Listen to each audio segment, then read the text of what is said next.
Welcome back to our new blog. আজ অষ্টমীর সন্ধ্যা, চারিদিকে পুজোয় একদম জমজমাট, চারিদিকে ভীষণ ভিড়। তার মধ্যে আমরা এসেছি আরামবাগের কাছাকাছি দৌলতপুর বলে একটা জায়গা। এখানে কম্পিটিশনে এই পুজোটা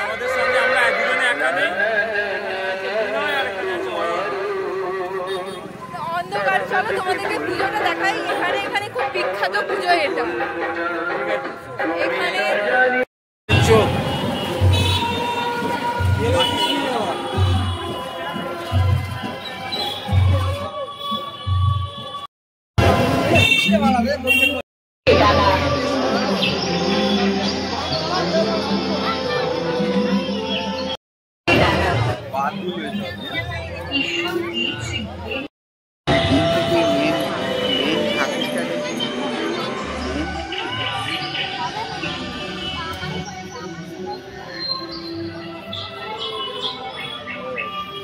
এখানে মেন ঠাকুর দেখছি, ঠাকুরের হাত খালি, 10টা হাতের হার্ডলি একটা হাতে অস্ত্র আছে।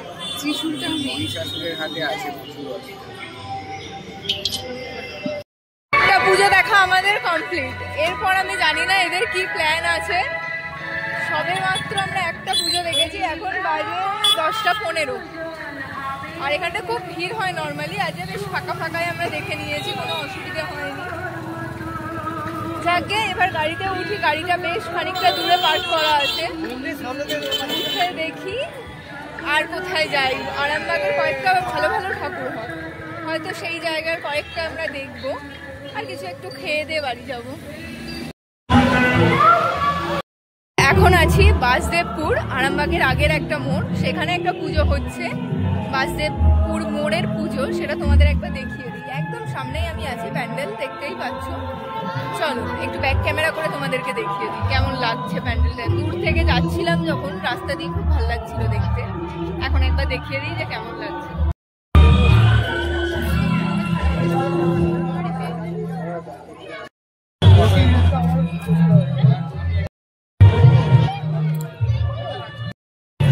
এই আঁকাগুলো খুব সুন্দর হয়েছে। এটা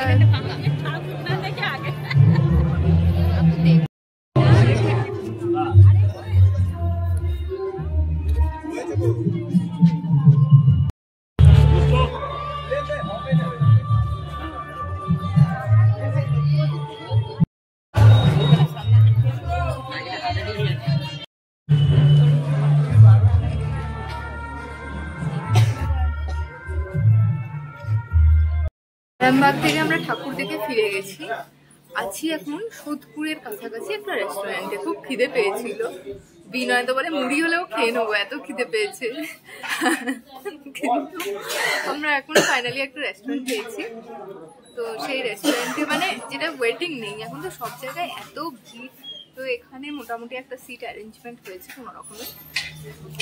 আমরা বসেছি, এখন খাওয়া দাওয়াও করবো। এখনো মেনু কার্ড দেয়নি, কি খাবো জানি। মেনু কার্ডটা দিলে তারপরে আমরা ডিসাইড করব। এখানে খেয়েছি হোয়াইট সস পাস্তা, এটা ভালো ছিল, খুবই ভালো ছিল হোয়াইট সস পাস্তা। চাউমিনটা একটু ভালো ছিল,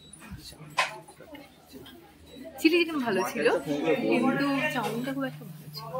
তবে হোয়াইট সস পাস্তাটা খুব ভালো ছিল। এখানে ইটালিয়ানটা বেশ ভালো। যাকে চলো দেখছি, এখন মেনু কার্ড পাইনি, পেয়ে নিই আগে কি অর্ডার দেবো দেখি। আমাদের পকোড়া 5 পিসটা নয় 6 পিস দিয়েছে। পকোড়ার উপর ডিমের কোট করা। হ্যাঁ, পকোড়ার উপর ডিমের কোট করা, খুব ভালো দেখতে লাগছে। চলো দেখি, শুরু কর। কথা কেটে যায় জেনুইন রিঅ্যাকশন ঠিকঠাক ভালো। ও এখন সবই তো ভালো বলবে। ডিমের কোটিং তাই তো।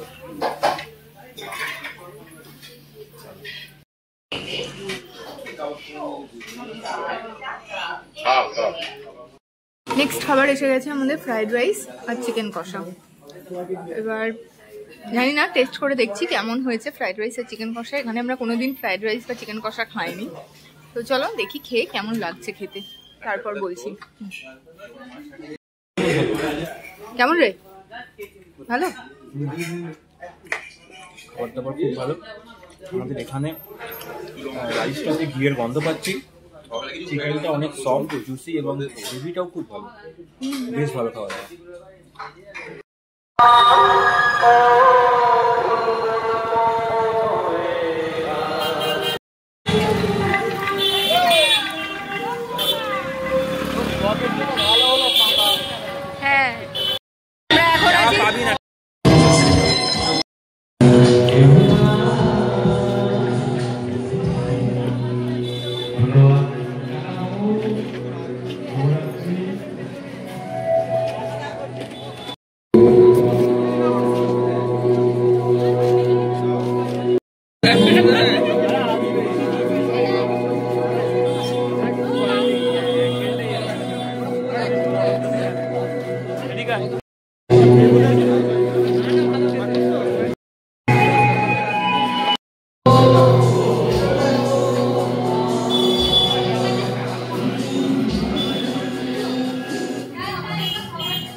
আচ্ছা, আমরা এখন আছি তারকেশ্বরে। খেয়ে দিয়ে তারকেশ্বরে এসেছিলাম ঠাকুর দেখতে। শাহপুরের মাঠে এত ভিড়, ঢুকতে পারিনি। আমরা পদ্মপুকুরের ঠাকুরটা দেখে আবার বাড়ি ফিরছি। আর কোনো ঠাকুর দেখার নেই। এবার রামনারায়ণপুরের ঠাকুরটা দেখবো, ব্যাস এটুকুই। আর নূরতলার ঠাকুরটা দেখবো। এখানে দেখাই যাচ্ছে, রাস্তা থেকে একবার একটা প্যান্ডেল দেখিয়ে দিই।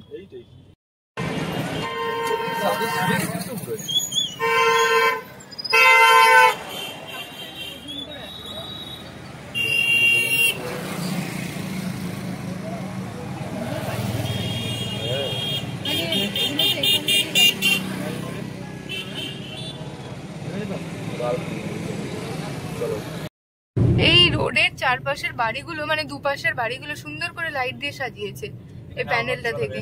আমন্ত্রণ রেস্টুরেন্ট। আর এখানেও একটা ঠাকুর হচ্ছে।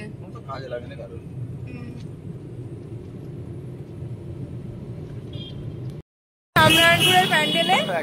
আর এটাই হয়তো লাস্ট প্যান্ডেল আমরা দেখছি, বা আর একটা দেখবো, দেখে আজকের মতো বাড়ি ফিরবো। প্যান্ডেলটা খুব সুন্দর করে। এখানে অনেক রকম ঠাকুর থাকে। এখানে 108টা নাকি এরকম কতগুলো মূর্তি থাকে নর্মালি। এবার জানি না এবছর কি করেছে। চলো এই বছরের প্যান্ডেলটা আমিও দেখি, তোমাদেরকেও একটু দেখিয়ে দিই। হচ্ছে রাত্রি 2টোর সময় ব্যাপার রামনারায়ণপুরের। লোকজন তো আছে ভালোই।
কি